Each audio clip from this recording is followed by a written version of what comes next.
Hey friends, Mike Shaner here. Welcome to episode 2 of the Liberty Ranch. I call this Paint Me a San Francisco or the Somalia fallacy. So, for decades, government lovers used the false analogy of, hey, move to Somalia if you hate government so much, to make their point. Now we can just say, move to Portland or San Francisco if you hate government so much, a crazy anarchist. Despite San Francisco and Portland having massive, progressive, authoritarian governments. Government doesn't create anything, you know. It doesn't produce anything. What it does provide, it provides poorly, with stolen money, through a self-created monopoly, protected by the barrel of a gun that you pay for. But government does two things. They do two things really, really well. They thug like champions, and they market with the brilliance of madmen.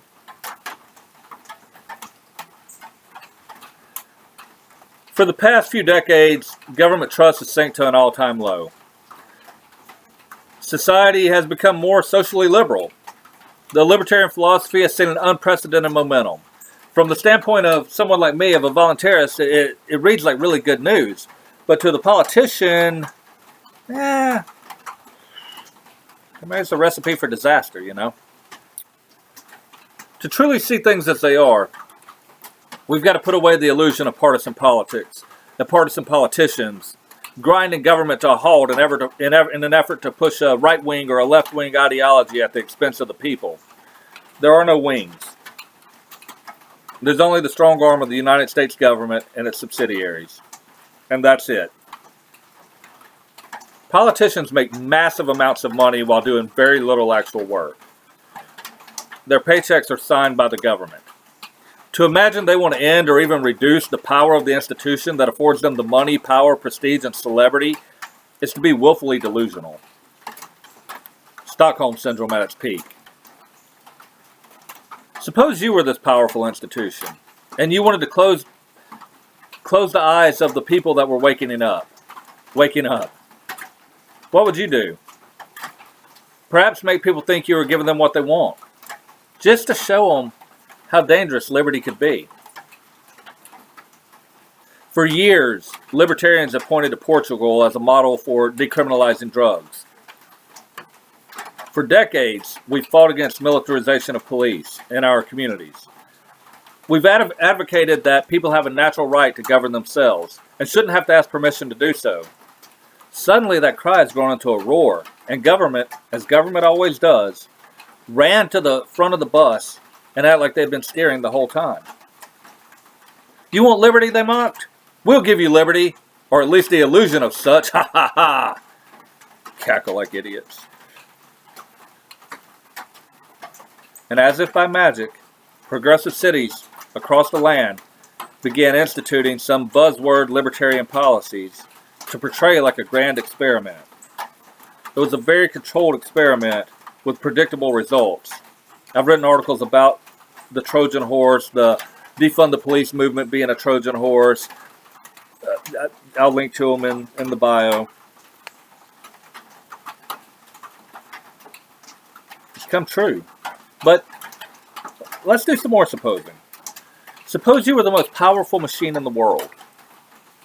That you controlled the propaganda wing, controlled the guns, controlled the food supply, and it was all based on some fairy tale about having the consent of the governed. Would it make sense to usher in some of these libertarian policies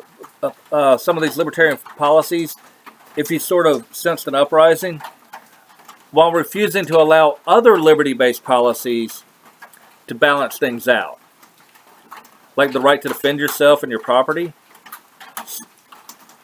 So what might happen if you're this machine and you claim to be defunding the police while simultaneously allowing drug users to freebase and defecate on the streets, in front of businesses, on private property, with no recourse?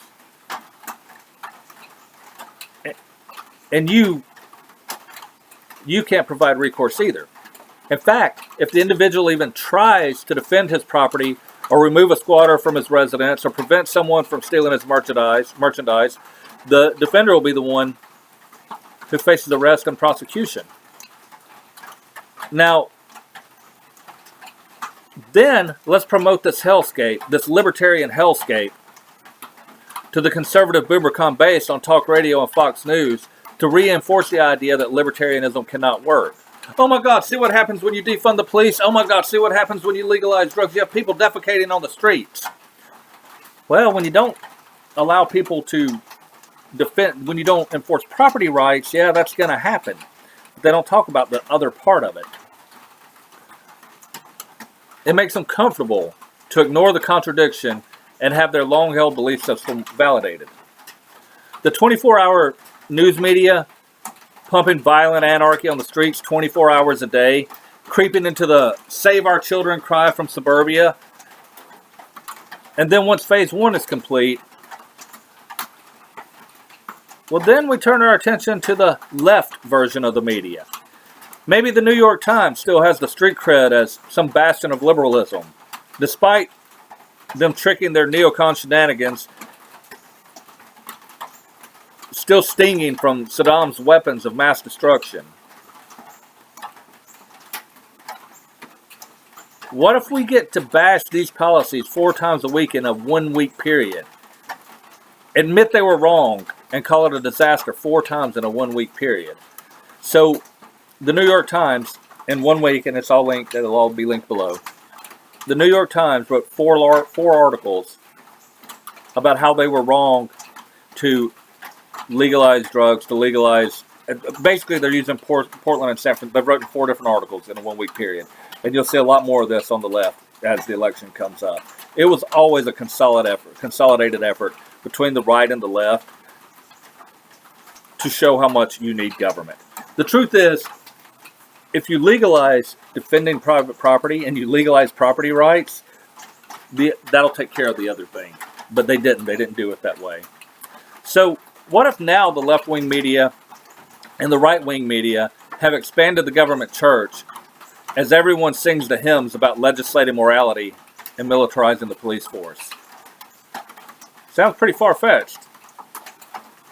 It's exactly what happened. In the past, government lovers used the false analogy of move to Somalia to make their point. Now they can just say move to Portland or San Francisco, despite San Francisco and Portland having massive authoritarian governments. Read the article on the seditionpapers.substack.com.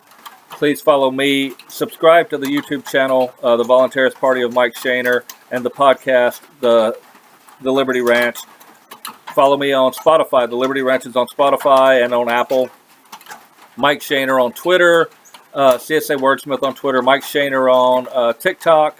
Mike Shaner on Facebook. And also, please follow Writing the Revolution on Facebook. Subscribe, like, and share. I'll see you guys 1 week from today. Hey, I love you so much. Thank you.